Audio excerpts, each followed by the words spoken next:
Hey, uh, I'd say hello to you. This is a new forum that I'm trying to build up something. It's going to be called Storytelling for Max and the 236 Club. It is basically just conversations, almost like vignettes, uh, just almost autobiographical in a sense, but it is to just share some stories that I have. Talk to Devin, and Devin is my son. I talked to Devin, and he was like, "Hey, I sure wish Max could learn more from you." And therefore, the storytelling with Max and the 2636 Club. Well, the 2636 is going to be primarily the distance it is, was 2636.7 miles from me to my grandson Max. And I say this is the 2636 Club because it's for all of those who are away from family members, whether it's grandchildren, children, uncles, aunts, and you can't be in their lives daily, but yet you want to share some of your experiences. You want to tell them who you are. You want to pass down stories. You want to let them know that they can gain something from you one day, even if you're not there. Thus, what we decided to do was do this and put it out on social media in some format so that Max will be able to look at me and learn, in a sense. And I'm going to start off by talking about who I am, and that is where I come from and everything about me. And gonna also kind of wind it into a lot of my life experiences, how I have moved through some different channels in life up to work life experiences, travel, and just primarily autobiographical type things. Well, let's start off with who am I and where I came from. Tommy McGoy. And my life began in Memphis, Tennessee, and we grew up in a place called Lemoyne Garden. And Lemoyne Garden was, here, let me back up. I'm gonna be stumbling all over the place because, first of all, this is my first time ever being recorded, looking into a camera and trying to stay focused. And I have come to appreciate the talents of people who can make movies and have developed that skill. But I haven't done it, so if I stumble, it is because I'm growing as I'm speaking. But nonetheless, here we go. I grew up in a place called Lemoyne Gardens, and that is a project, housing project in Memphis. And I gotta tell you, it was probably the single greatest experience of my life. And even though some would say, well, how can you brag on being in a lower class, well, I don't want to call it a lower class, and I don't want to call it a poverty-driven environment, but we had humble means, and that's just who we were. But my first reflection is, I go back to when I was about 3.5 to 4 years old. That is the first memory that I can come up with. And I remember that just before starting Head Start, because back then they had Head Start and kindergarten. I think right now they call it preschool, and it's a different time. But I went to Head Start, and before I went to Head Start, my very first memories are sitting in the front door, 967C Leno Street, right off of Walker and Leno Street, but 967 apartment C, Leno Street. And it's the summer. The screen door is open. No air conditioning in the units because this was the 60s, early 60s on top of that. Right around 62 to 63, 1962 to 1963. Well, I'm sitting in the front at the door looking out the screen, and right in the unit in front of ours, there's a kid named Desi. He was the greatest friend you can ever have. And I'm speaking now from that little kid because this is a memory that I share and I'll always have. I look at Desi and how we used to play with each other. He would be across it was a field in between us, a little, not field, but a grassy area in front of us between the two units, but yet we could see each other through our front screen doors. I'm right here and he's in the unit right in front of me, slightly to the left. And I can just recall how we used to sit there and play. He'd mimic his hands, I'd mimic mine. And why would I tell a story like that? I want to share that because it is important to kind of hold on to some of those old memories, and especially where you first began. And as you get older and age, you'll tend to start forgetting a lot of those things, and I'm no exception. I can assure you that I'm no exception to forgetfulness nowadays. But with Desi, we would sit there and play and play and play all day. And why would this be important to me? Well, it was truly my very first friendship, and it was my very first heartache. I ended up losing him. One day I went to the door to play as usual. We had done this for a couple of years. And one day I went to play as usual, and he wasn't there. And days passed, and he still wasn't there. I later found out that the little kid that I played with died from pneumonia. And I don't know why I held on to that memory for so many years, because I kid you not, I've talked to family about that for several years, and I ended up for several years thinking about that. And lost my train of thought just now. Let me capture where I was. I'm sorry. Just telling the story of Desi and how that friendship, when he passed from pneumonia, not only was it a good friendship, but it also carried a painful moment. I learned then of death. And it is something, I guess, it's given me an appreciation for life along the way, because I guess, without being able to truly articulate it, I haven't been able to, Lord, I lost my train of thought again. I'm going to have to cut this and splice it and do everything else. But anyway, back to my thoughts. Yeah, Desi was a good friend. I miss him. But anyway, now we're going to go ahead and walk into some of the experiences that came along the way afterwards. And I'll start off by saying that, I started by saying that was just before Head Start and before pre-K.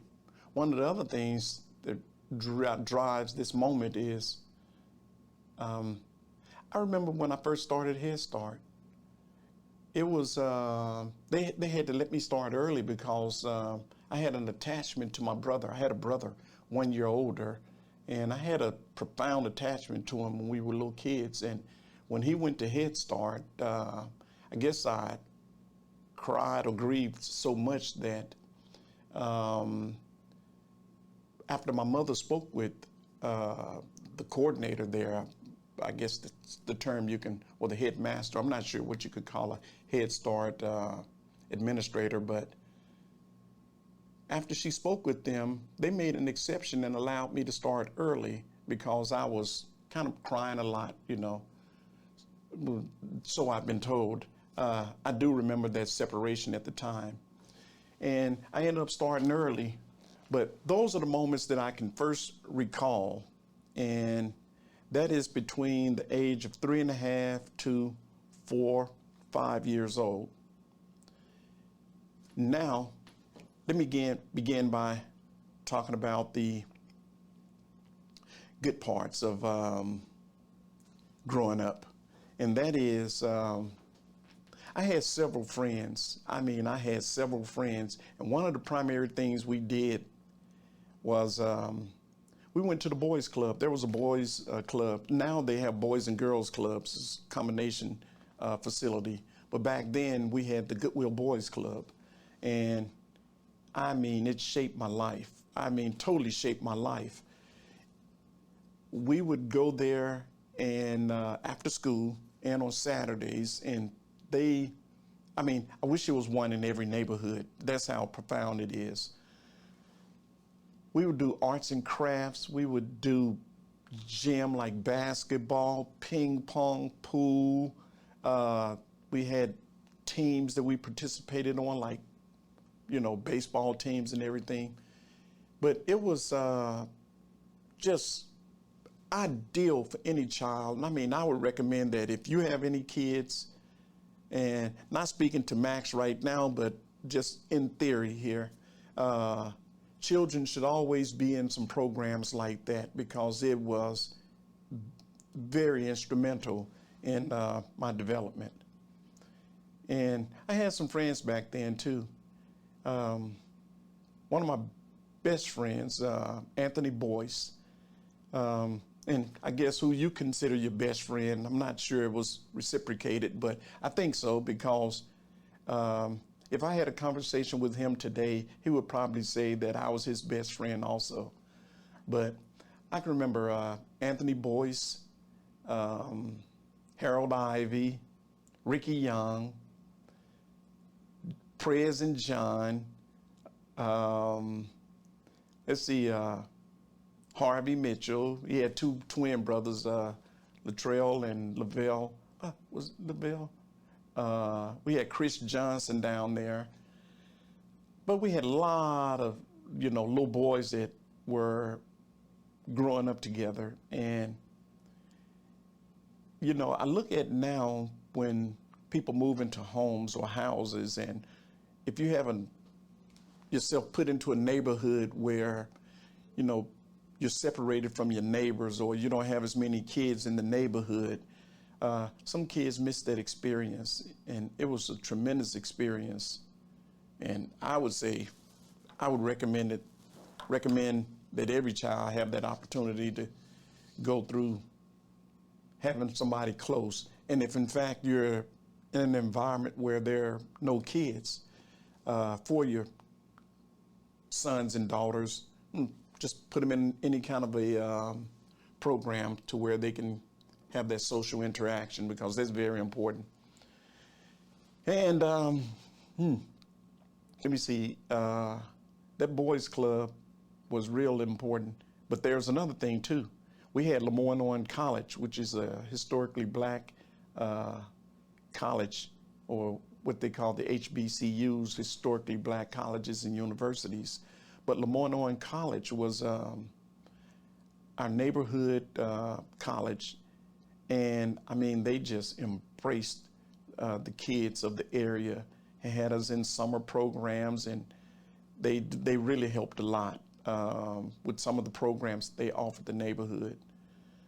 And, I got to go back to the boys club, because I'm thinking about a guy named Tim Toehill. He was our baseball coach. I think about Mr. McCarla, Mr. Carlisle, Bill Lamar. It was quite a few people who were adults at the time who helped shape our lives. And so often we don't get a chance to go back and say thanks to some of those people, because everybody, tend to move on in life, move to different areas, move to different states, for an example, and you don't get a chance to see those people as often. But I'm going to say that I'll get everything started with that. That is the introduction to who I am. As we do the video, or as we do this storytelling session, I'm going to go ahead and walk through a lot of my different experiences, because I have had different walks of life. I mean, everything from, the work experiences, being in the military, marriage, relationships, family, just, a bunch of things along the way. And I hope to find delight in sharing that with you. And even though some of the things might be extraordinary, or maybe lack thereof too, it depends on who you are and how you perceive it. Those are some things in my life that I like to share. Now, when I talk about life, one of the things I want to share is how we have to, at times, stay focused in order to truly build who you are as a person and in your personality. Like, say, for example, I look at my mother, Blundell Wilburn. She was born Blundell Wilburn. And I look at some of the things as I reflect now. I lost her about 4 years ago. And I look back at some of the things that she shared, and one of the things she always told me, and I go by the nickname Tony, she always said, Tony, just stay focused, And, at the time I didn't understand, the value of what she was saying. I didn't understand the importance of it either, sort of like words when they echo off kids, but as I look back on it and reflect on things, and especially since I've lost her, I think about how she used to always use the word focus on me.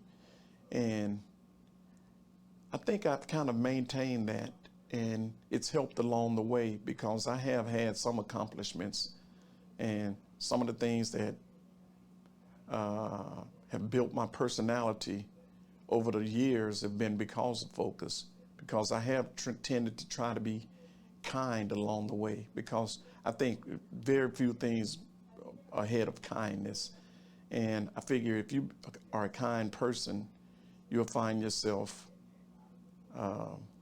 beaming with success. And when I say success, I don't mean the monetary type successes. I mean the successes you find when you're dealing with human personality and people and friendships. Oh, geez. What can I talk about next in order to keep this going? One of the things I said that I wanted to share is my background and who I am. Well, here's sort of my family history in a sense. My mother, I said Blundell Wilburn, she came from Charlie Wilburn and Velma Spears. My mother's maiden name is Spears. But Charles Wilburn, we call his, a lot of the adults referred to him as Buddy and Charlie. And that was my grandfather on my mother's side. And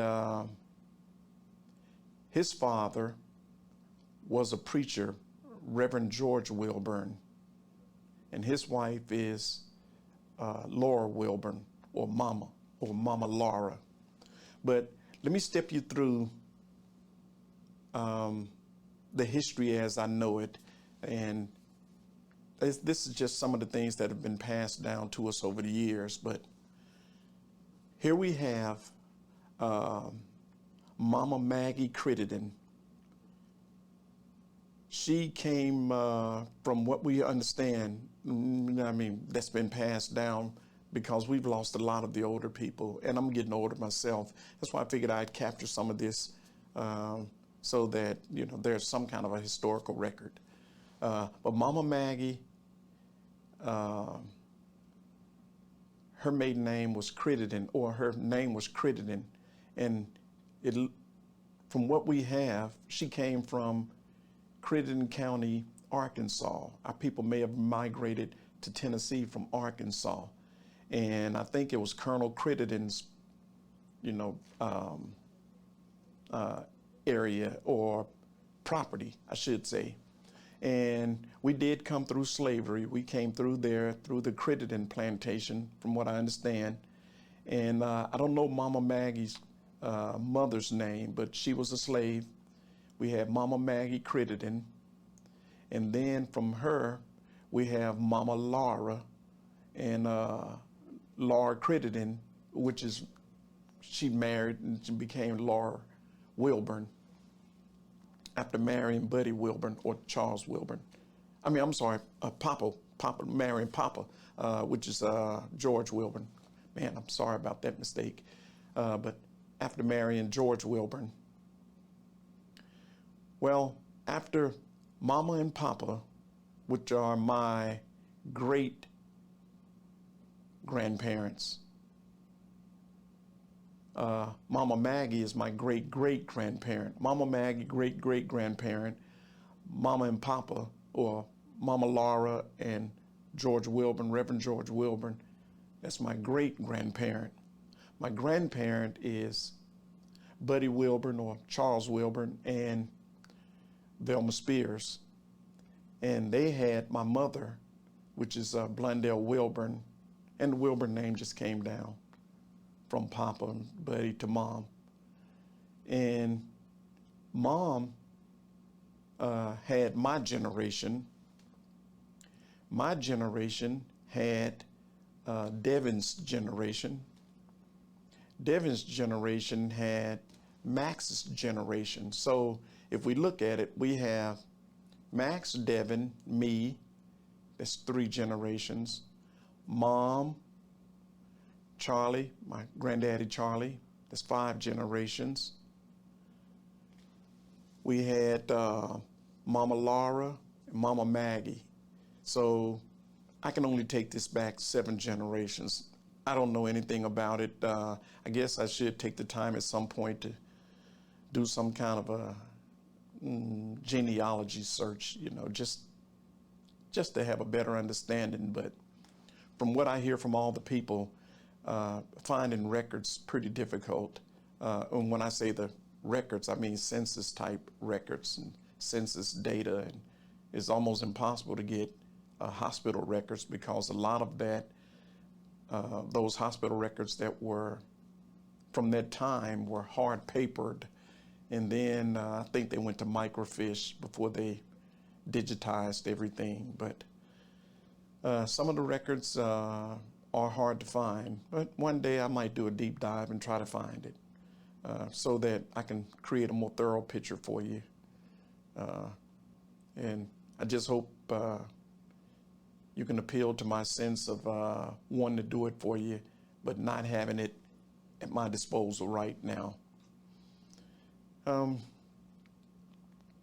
But the first story I have of Mama, Laura, that is, and she passed away when I was, I think it was 1966, and I was getting ready to turn 7 years old that year. And I never will forget this story. Mama went down to Mr. Jett's house, and our apartment unit, just to the side of our apartment unit was another unit, and Mr. Jett lived right there on the end, next to Miss Greer. Miss Greer had a little fence around her yard. Mr. Jett lived right there. But she went down, you know, she was an older lady. At that point, she was in her 60s, and that was considered old back then, or older. But she was in her 60s. I think Mama was like 68 when she died. But she would take food to Mr. Jet. He was a guy that didn't have any family, and she sort of adopted him. They were in about the same age category. But she used to take food down to him and sit with him. And one day she sat with him and didn't come home. And I can remember exactly that moment. I mean, it's like the walls that are around me right now. I can see them right now. But Bobby Jean, my cousin, Barbara Irving, Bobby Jean came in one day and said, "Hey, where's Mama?" And I said to her, "Mama's down in Mr. Jet's." She went down there because I saw her, It's almost like I remember that almost. I guess some things that are so important to you just never forget, because I remember the greens, like the turnip greens that was on the plate at the time. I don't remember anything else on the plate but just the greens. She took a plate down to him, and she sat in the chair and passed. But here's how the story goes. I went down there, and Bobby Jean asked me to go get Mama, and I went down and I was like, "Mama, Bobby Jean was looking for you, And I went back to the house, to our unit, and I said, "Mama's not waking up." And she passed away that day. She was sitting in a chair, passed away. And she just fell asleep. And, as I reflect on it, I'm like, I hate to, sound religious at this moment, but I'd say that, that's a graceful gift from God, to where you could, if you throw out the number of years, because we all want to live to be 90 or 100, but it's almost like a gift from God to be able to peacefully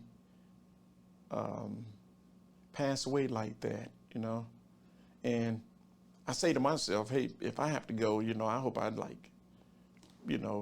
have something like Mama, where it was nice and peaceful. But I don't like to think about death, so it's something I like to avoid at times.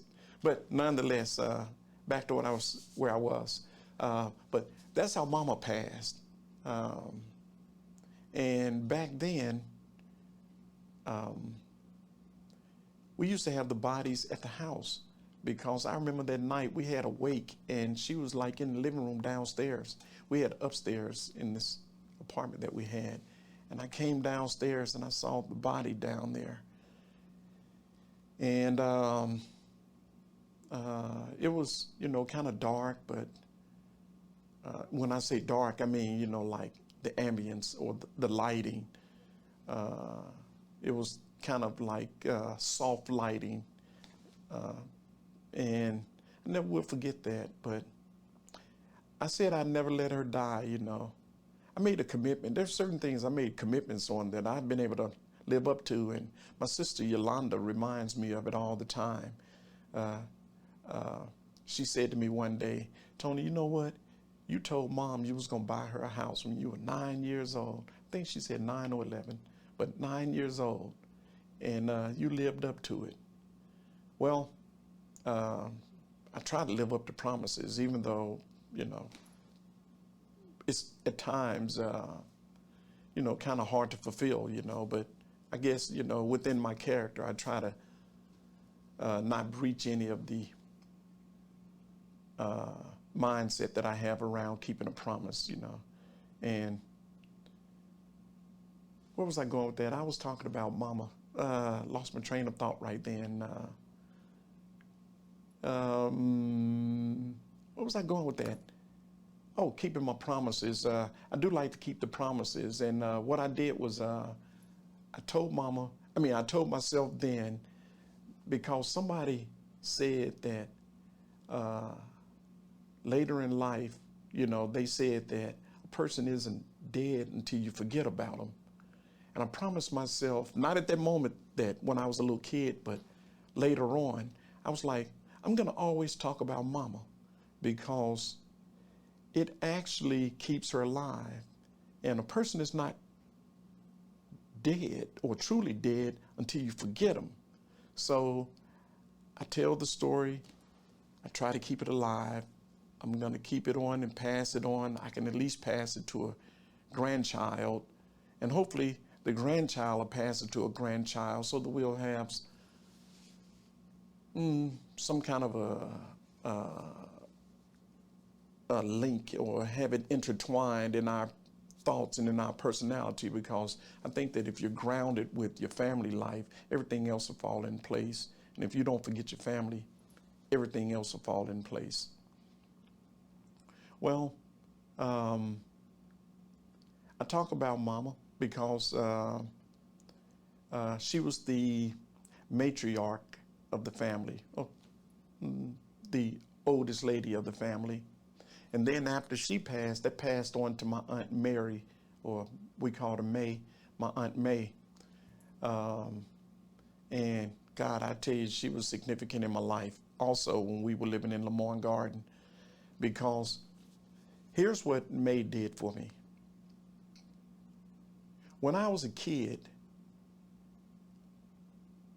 you can easily get off track. I mean, you can very easily get off track and wander towards things that you shouldn't do. Well, the only thing that keeps some kids from doing that is the focus of a family. And that is an adult telling kids what's wrong, don't do that, and, try to stay focused and, try to do the right things. Well, here's what my Aunt May did for me more than anything. My Aunt May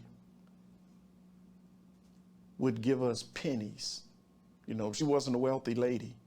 And, we all lived in the same house together, because back then the family structure was a lot tighter, in that you may have multiple generations living in the same house. Now everybody seemed to be spread out, and that could be that, I guess as you become educated, you tend to move up the social structure, you attain more, and then you're able to branch out more, have more on your own. So I'm going to say that that's probably one of the reasons why you don't have multiple generations in the same household. But my Aunt May, May used to always say to me, hey, I don't want you going out there doing nothing, stealing, and you just take this money and you go up there and you buy you some cookies.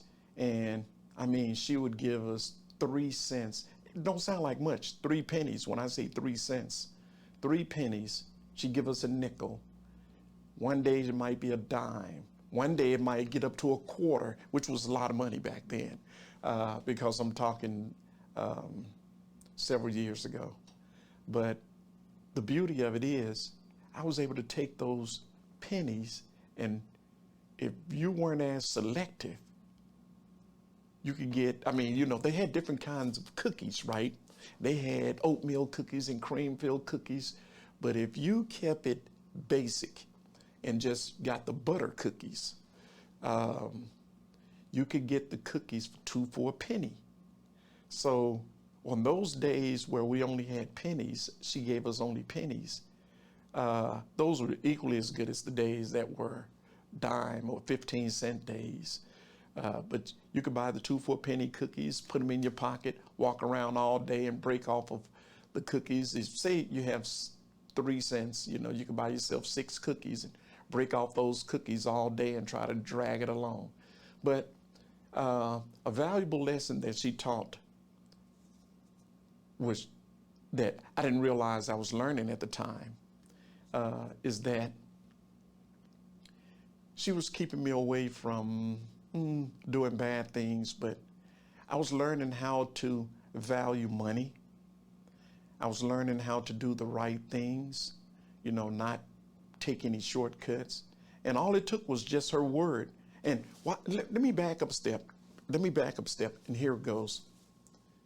I'm going to take it back a step, because let me tell you where those 3 pennies or 4 pennies or 8 cents or 12 cents or whatever she gave us on these days or this day. She would be going to work, and she took the city bus to work. She was a non-driver, and her husband died in the Korean War. Her name, let me take another moment to say, because I really want to acknowledge her. That's Mary Fields. And before Mary Fields, she was married to Arthur Nichols. And he was a military guy. He died in the Korean War. He was killed in the Korean War. She remarried Herman Fields.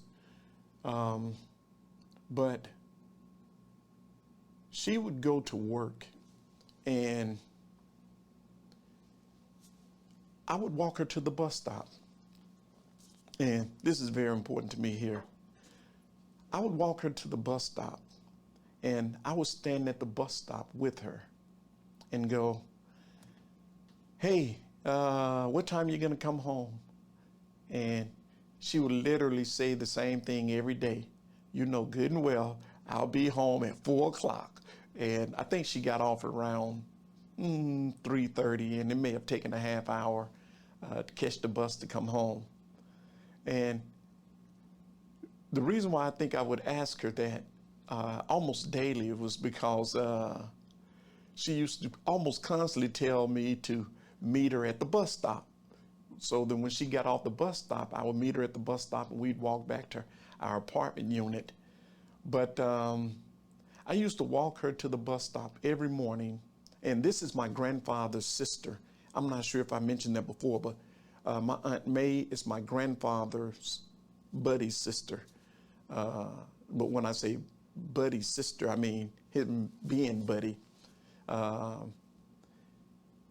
And she was very, very instrumental. Even as I got old, I mean, I can even remember as a, I was well into my 50s, and she was still instrumental in my life. But she was teaching lessons, and a lot of times, all it takes is, an adult just talking to you. And if an adult is just taking time and talking to you, you never know what lessons you're learning at the time. But all of it is, it builds upon itself. All of it, when you're engaged in that conversation, you don't know anything is happening, but you do realize when you reflect on it that was instrumental. But nonetheless, she taught me a lot of valuable lessons, learned a lot from her, very important. And she was part of the family. Now, let me give you a history on some other parts of the family. I'm going to stick with my Aunt Mary's side of the family, or May's side of the family. May had 3 kids. She had a set of twins, James and Jane, and she had a daughter, Barbara, or Bobby Jean. And it's like this. Bobby Jean is the oldest, and then comes Bubba and sister, which are the twins, names James and Jane. But I think when they were kids, I think the story goes, I haven't talked about this in years, but I think the story goes that we started calling him Bubba because when they were children, she would try to say brother and Bubba, and brother sounds like Bubba when you're talking to little kids. And I guess the name just stuck, but that's why my reference is, and that is embedded in my soul. And I mean, I can refer to them by their names, but that is the name I know. That's the one that's near and dear to my heart, even though, if I'm in public, I refer to them as, like James and Jane, but, and Barbara, God, I still call Bobby Jean though. But nonetheless, those are May's kids. And then those 3 had children. And I could go down the family line, but it would be nonstop because there would, each kid had multiple children, and children had children. So I wouldn't want to leave anybody off, so I'll just stick with the kind of the top end, and before I come down to my generation. My Aunt May, they had a sister called Aunt Willie, or her name is Willie Gillespie, but before she was, let me back up, say, Gillespie, I can't spell it, Gillespie or something like that, Gillespie, if I'm not pronouncing it correctly. But Aunt Willie had children also. She was the oldest sister. We had Aunt Willie, or some people refer to the word aunt. So if I'm falling outside of the correct pronunciation or technical jargon for anybody that, like to be astute, forgive me. But instead of saying aunt, I'm gonna say Aunt Willie, because that's how we refer to her as. But we had Aunt Willie, and she was married to Uncle Henry. Uncle Henry and Aunt Willie. Aunt Willie is the oldest girl, then May, and then Buddy, which is my grandfather. Those are the three children from Mama Laura. Well, let me see. Now let's get to Mom's generation. My mother, Blundell, she had two brothers, and I can't help but I have fond memories when I think of Edward Earl. He was the youngest son of Velma Spears and Buddy. But my Uncle Edward Earl, he was my Uncle Charles. He ended up moving out to California, and didn't spend a lot of time with my Uncle Charles because, I guess as he got older, he, like some folks just want to escape the environment, and Los Angeles, sounded probably more exciting to him, I guess. But he went out to California, and my grandmother did too. My grandmother first, and my uncle right afterwards. But I didn't spend a lot of time around him. I did get a chance to get to know him and have a light, and I say a very light relationship with him, because as I became an adult, I ended up branching out and being disconnected from the family quite a bit because I was in the military. But my Uncle Charles is the oldest son. They refer to him as Chuck sometimes. Then my mother was the middle child, Blundell, and then the baby was Edward Earl. And God, I tell you what, my mother loved Edward Earl. I guess because he was still there. I mean, she had equal love for my Uncle Charles, but he was in California. Edward Earl was there. I guess she felt she had to watch over him or something. But she loved Edward Earl.